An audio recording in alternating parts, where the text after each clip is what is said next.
Hello friends नमस्कार Odia take खबर रे आपण समस्त को स्वागत जनाऊँ। निर्वाचन आचरण विधि लागू सत्वे बंद हेबो नहीं कालिया योजना। एटा गोटे लेटेस्ट न्यूज आसी कालिया योजना उपरे। ए नहीं राज्य अर्थमंत्री शशिभूषण बेहेरा कहते जे यह एक निरंतर योजना 60 दिन भितर एबे चाषी को टंका देवा किसी कम कथा नुहे। जदि एथिरु कई वंचित होइचंती बा कहा नाम एकाधिक थर आसीछि तेबे सरकार सेतिपई पदक्षेप नेउचंती। कौनसी योग्य चाषी कालिया योजनार वंचित हेबे नाही बोली मुख्यमंत्री श्रीयुक्त नवीन पट्टनायक कहते। तेणु यह मार्च 31 तारिख पर्यंत परिवर्तित कराई बोली अर्थमंत्री कहते। सेहीपरि पीएम किसान योजना रे केंद्र को जो तालिका दि जाइथिला काहेकि ता मध्यरु 3-4 लाख हिताधिकारी नाम बाद पड़ला ताहा प्रथमे स्पष्ट कले द्वितीय पर्याय तालिका केंद्र को पठाइबा पदक्षेप नियाजिबो बोली अर्थमंत्री शशिभूषण कहते।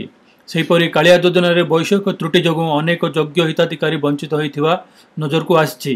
निरंतर प्रक्रिया होइथिबारु त्रुटि विच्युत सुधारी हिताधिकारी अकाउंट को अर्थ जीव। आचरण विधि लागू सत्वे बंद हेबनी कालिया योजना।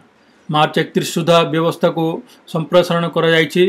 राज्य सरकार पीएम किसान पाई पठाइथिबा तालिका को 3 लाख हिताधिकारी को कहीं काटले तार जवाब मध्य केंद्र सरकार देउ बोली अर्थमंत्री कहते।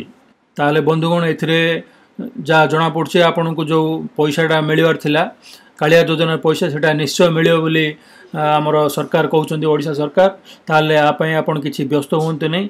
टाइम सुधा जा टाइम दिया 1 अप्रैल दिया ता सुधा आपन को टंकाटी जा आपणकर जेन्युइन टंका अच्छी से आपको निश्चय मिल।